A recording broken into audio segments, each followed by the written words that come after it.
இந்த காணொலியை தொடர்ந்து பார்க்கறதுக்கு முன்னாடி மறக்காம தமிழ் ஜனம் சேனலை சப்ஸ்கிரைப் பண்ணிடுங்க.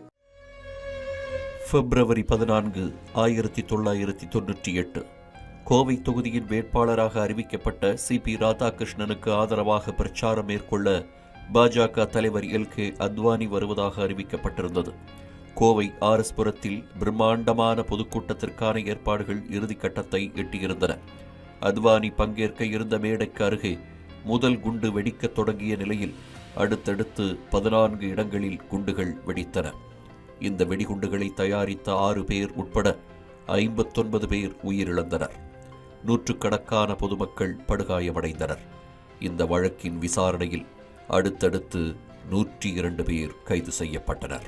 குண்டுவெடிப்பு நடைபெறுவதற்கு 15 நாட்களுக்கு முன்பாகவே மத்திய உள்துறை அலுவலகத்திலிருந்து வந்த எச்சரிக்கை ஒன்றில் இஸ்லாமிய பாதுகாப்பு படை என்ற பெயரில் அல் உம்மா இயக்கத்தினர் கோவையில் குண்டுவெடிப்பு நடத்த திட்டமிட்டிருப்பதாக குறிப்பிடப்பட்டிருந்தது.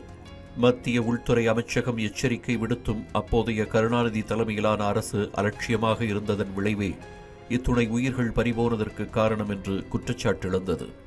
கோவை குண்டுவெடிப்பு நடைபெற்ற 2 மணி நேரத்திற்குள் அல் உம்மா இயக்கமும் அகில இந்திய ஜிஹாத் கமிட்டி இயக்கமும் மாநில அரசால் தடை செய்யப்பட்டது.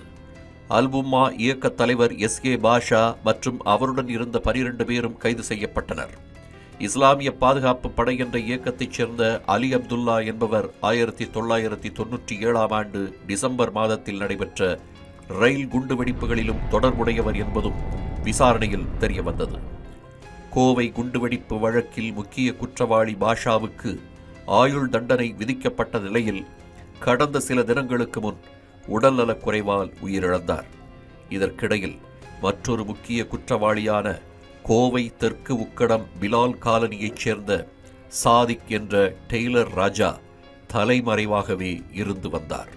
இந்த நிலையில் நீண்ட நாட்களாக சிக்காமல் இருக்கும் தீவிரவாதிகளை கண்டறியும் முயற்சியின் ஒரு பகுதியாக தமிழக காவல்துறை ஆபரேஷன் அறம் மற்றும் ஆபரேஷன் அகழி என்ற பெயரில் உளவுத்துறையின் மூலம் ரகசிய ஆபரேஷனை மேற்கொண்டது.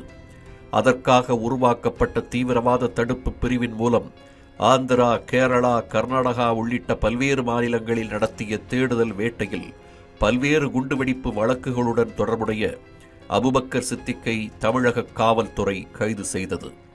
இளமைக்கால புகைப்படத்தை மட்டுமே கொண்டு நுண்ணறிவு தொழில்நுட்ப நிபுணர்களின் ஒத்துழைப்போடு ஆந்திர மாநிலத்தில் பதுங்கியிருந்த பயங்கரவாதி அபுபக்கரை பிடிக்க முற்பட்ட போது மற்றொரு பயங்கரவாதியான முகமது அலியும் சிக்கினார். 30 ஆண்டுகளுக்கும் மேலாக தலைமறைவாக இருந்த அபுபக்கர் சித்திக் மற்றும் முகமது அலி கைது செய்யப்பட்டிருக்கும் நிலையில் இவர்கள் இருவரும் அல் உம்மா அமைப்பின் பயங்கரவாதிகள் என்பது விசாரணையில் தெரியவந்திருக்கிறது. இவர்கள் இருவரையும் கைது செய்ய உதவியாக இருந்த ஆபரேஷன் அறத்தின் தொடர்ச்சியாக ஆபரேஷன் அகழி எனும் பெயரில் கோவை குண்டுவெடிப்பில் தொடர்புடைய முக்கிய குற்றவாளி சாதிக் என்ற டெய்லர் ராஜாவை தேடும் பணியில் ஈடுபட்டனர்.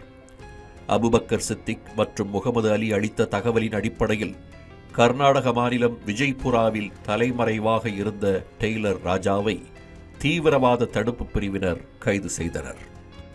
1990களில் பல்வேறு குண்டுவெடிப்பு சம்பவங்களுடன் தொடர்புடைய சாதிக் என்ற டெய்லர் ராஜா கோவையில் 1998 ஆண்டு நடைபெற்ற குண்டுவெடிப்பு சம்பவத்திற்கு பின்பு தலைமறைவானார்.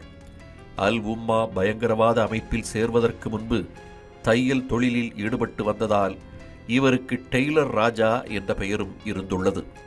அதோடு ஷாஜஹான் மஜீத் மகாண்டர், ஷாஜஹான் ஷைக் எனும் பெயர்களை பயன்படுத்தி பயங்கரவாத செயல்களில் ஈடுபட்டிருப்பதும் கண்டறியப்பட்டுள்ளது.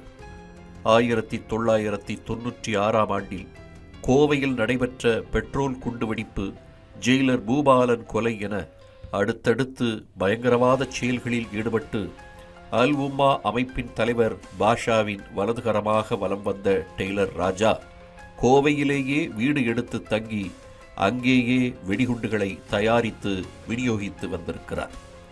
வெடிமருந்துகளை கையாள்வதிலும் அதனை வெடிகுண்டாக தயாரிப்பதிலும் கைதேர்ந்தவரான சாதிக் என்ற டெய்லர் ராஜா அதற்காக காஷ்மீர் வரை சென்று அங்குள்ள தீவிரவாத அமைப்புகளிடம் பயிற்சி பெற்றிருப்பதாகவும் கூறப்படுகிறது.